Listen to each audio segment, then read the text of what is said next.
أعوذ بالله من الشيطان Assalamualaikum الرجيم. warahmatullahi wabarakatuh. Halo teman-teman, selamat datang di YouTube channel aku. Ketemu lagi dengan aku Rifana. Alhamdulillahirrahmanirrahim, segala puji dan syukur dipanjatkan kepada Allah Subhanahu wa Ta'ala karena berkat rahmat dan hidayahnya. Alhamdulillah aku bisa buat video lagi.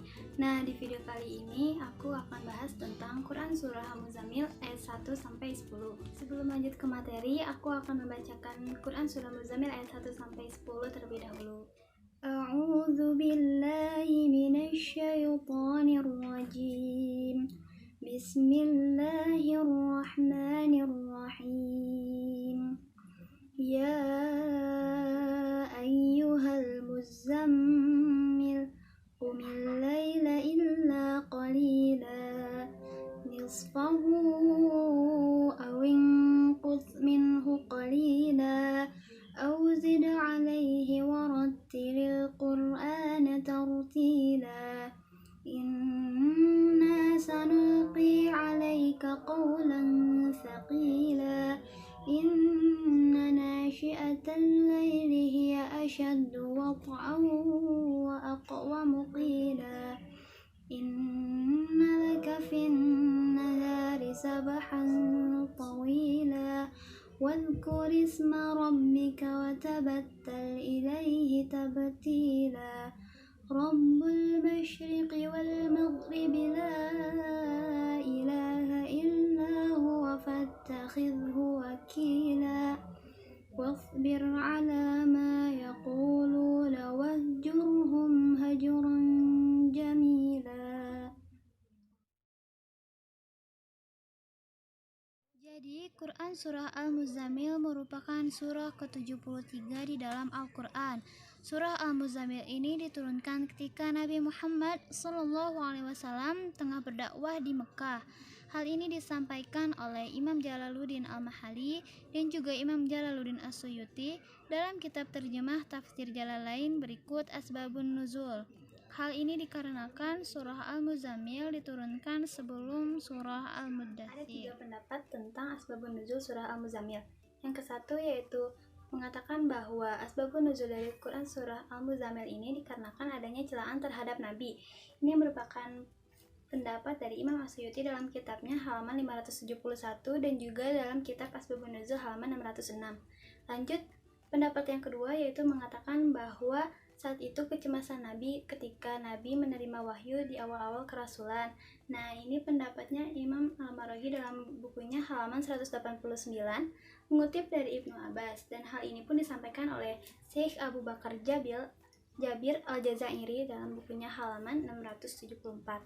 Lanjut, pendapat yang ketiga yaitu ada yang mengatakan bahwa ayat ini diturunkan ketika Nabi sudah di Madinah. Masuk ke penjelasan per ayat. Ayat yang ke-1 yaitu Ya ayyuhal muzammil, wahai orang-orang yang berselimut.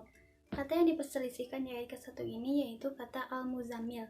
Ada beberapa perbedaan pendapat terhadap kata al-muzammil. Yang pertama yang mengatakan bahwa arti dari al-muzammil ini adalah berselimut dengan pakaiannya. Ini merupakan pendapat dari Imam Al-Mahali, Imam As-Suyuti, Imam Al-Maraghi, Abdullah Yusuf Ali, Imam Al-Qurtubi, dan Imam At-Tabari. Lalu yang kedua ada yang mengatakan bahwa Al-Muzammil ini merupakan berpakaian dengan pakaian kenabian. Yang ketiga ada yang mengatakan bahwa Al-Muzammil ini merupakan orang yang membawa ayat Al-Quran. Ini merupakan pendapat dari Imam Ibnu Abbas dalam kitab Al-Qurtubi. Lalu yang pendapat keempat yaitu mengatakan bahwa Al-Muzammil ini merupakan orang yang lesu, malas, dan khawatir menghadapi kesulitan. Ini merupakan pendapat Imam Al-Zamakhsyari dalam kitab Quraish Shihab. Namun pendapat nomor 4 ini dikatakan lemah karena merendahkan Nabi. Lanjut ayat yang kedua. Qumil laila illa qalila. Bangunlah untuk sholat pada malam hari kecuali sebagian kecil. Jadi di ayat ini Allah Subhanahu wa Ta'ala menyuruh Nabi Muhammad SAW dalam keadaan berselimut untuk bangun pada malam hari, melaksanakan sholat malam serta meninggalkan selimutnya. Ini disampaikan oleh Imam Ibnu Katsir dan juga Imam Al-Jazairi. Selanjutnya yaitu ayat ketiga dan keempat. Nisfahu aw inqus minhu qalila aw zid alaih. Yaitu separuhnya atau kurang sedikit dari itu atau lebih dari seperduanya itu. Nah, di ayat ini dijelaskan mengenai waktu malam, yakni seperduanya, sebelum dan juga setelahnya. Jadi waktu-waktu tersebut merupakan waktu pilihan untuk melaksanakan sholat malam. Dan hal ini juga disinggung dalam lafaz au di ayat tersebut. Ini dijelaskan dalam kitab Syekh Ahmad Syakir halaman 720. Selanjutnya yaitu masih kelanjutan dari ayat keempat. Warattilil Qur'ana tartila. Bacalah Al-Quran itu dengan perlahan-lahan. Jadi di ayat ini Allah memerintahkan kepada Nabi Muhammad SAW dan juga umatnya untuk membacakan Al-Quran dengan tartil. Ini terdapat di dalam kitab Syekh Ahmad Syakir halaman 720.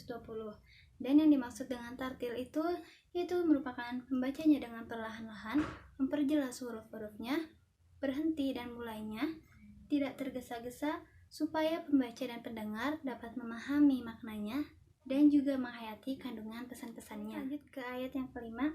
Inna sanulqi 'alaika qawlan tsaqila. Sesungguhnya kami akan menurunkan perkataan yang berat kepadamu. Jadi di ayat ini Allah Subhanahu wa taala menjelaskan bahwa Allah akan menurunkan perkataan yang berat. Nah, maksud dari perkataan yang berat ini yaitu wahyu dari Allah yang harus dikerjakan oleh Nabi Muhammad dan juga umatnya. Oleh karena itu, Nabi Muhammad SAW berkewajiban untuk menyampaikan wahyu-wahyu tersebut. Ke ayat yang ke-6.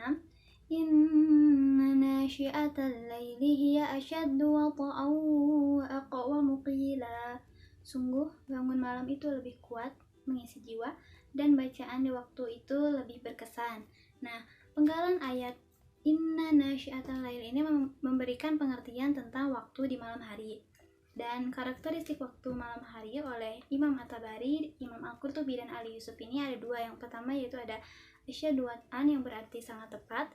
Yang kedua yaitu aqwamu qila berarti menjadi lebih benar, lebih berkesan, dan waktu malam itu lebih tenang. Lanjut ayat yang ketujuh. Inna laka fin nahari sabahan tawila. Sesungguhnya pada siang hari engkau sangat sibuk dengan urusan-urusan yang panjang. Nah, jadi di dalam ayat ini dijelaskan bahwa karakteristik dari siang hari yang dimaksud yaitu waktu manusia beraktivitas. Nah, ada juga menurut Quraisy Shihab dalam bukunya halaman 410 dan juga menurut Imam Al-Maraghi, kesibukan manusia di siang hari ini disinggung dalam kata sabahan yang memiliki dua arti yang bertolak belakang namun berkaitan, yaitu keluangan waktu dan juga kesibukan. Lanjut ke ayat yang ke-8. وَاذْكُرِ اسْمَ رَبِّكَ وَتَبَتَّلْ إِلَيْهِ تَبْتِيلًا. Dan sebutlah nama Tuhanmu dan beribadahlah kepadanya dengan sepenuh hati. Nah, maksud dari ayat ini menurut Imam Al-Maraghi dalam bukunya halaman 193, Allah memerintahkan dua hal. Yang pertama yaitu berzikir dengan menyebut namanya, dan yang kedua yaitu beribadah dengan sungguh-sungguh kepada Allah. Lanjut ayat yang ke-9. Rabbul masyriqi wal maghribi la ilaha illa huwa fattakhidhu wakila. Dialah Tuhan timur dan barat, tidak ada Tuhan selain Dia, maka jadikanlah Dia sebagai pelindung. Jadi maksud dari ayat ke-9 ini yaitu Allah Subhanahu wa taala memperkenalkan dirinya sebagai Tuhan yang satu-satunya wajib diibadahi. Para mufasir juga di sini menambahkan pentingnya bertawakal atau menyerahkan segala sesuatu kepada Allah Subhanahu wa taala setelah kita mengenali Allah sebagai Rabb dan lanjut ayat yang ke-10. Wasbir 'ala ma yaquluna wahjurhum hajran jamila. Dan bersabarlah Muhammad terhadap apa yang mereka katakan dan tinggalkanlah mereka dengan cara yang baik. Jadi di ayat ini Allah memerintahkan kepada Nabi Muhammad SAW untuk bersabar atas hinaan-hinaan, tuduhan, ataupun celaan dari orang-orang kafir. Dan di ayat ini juga Allah memberikan caranya yakni dengan hajrun jamil, yaitu tindakan menjauhi komentar-komentar negatif dengan cara yang halus. Ini merupakan pendapat dari Imam At-Tabari, Al-Qurtubi, Syekh Abu Bakar Jabil Al-Jazairi, dan juga Imam Jalalain. Setelah kita mengetahui tafsir dari ayat 1-10 ini, dapat kita simpulkan beberapa hal. Yang satu yaitu bahwa Allah Subhanahu wa taala memerintahkan kita untuk melaksanakan sholat malam, untuk berzikir, bersabar, bertawakal, bersungguh-sungguh dalam beribadah, dan juga mentartilkan Al-Quran. Lebih rincinya yaitu yang ke-1 bahwa sholat malam pada awalnya yaitu bersifat wajib, namun setelah ayat ke-20 ini turun, sifat sholat malam ini menjadi sunnah. Yang kedua yaitu boleh memilih waktu pelaksanaan sholat malam, baik seperduanya, sepertiganya ataupun 2/3 malam. Yang ketiga yaitu keharusan membaca Al-Quran secara tartil. Yang keempat yaitu wajibnya seorang muslim untuk menjaga ketauhidannya. Yang kelima yaitu keharusan bersabar dalam berdakwah, yakni dengan cara menghindari celaan-celaan dengan secara hormat dan indah atau berakhlak mulia.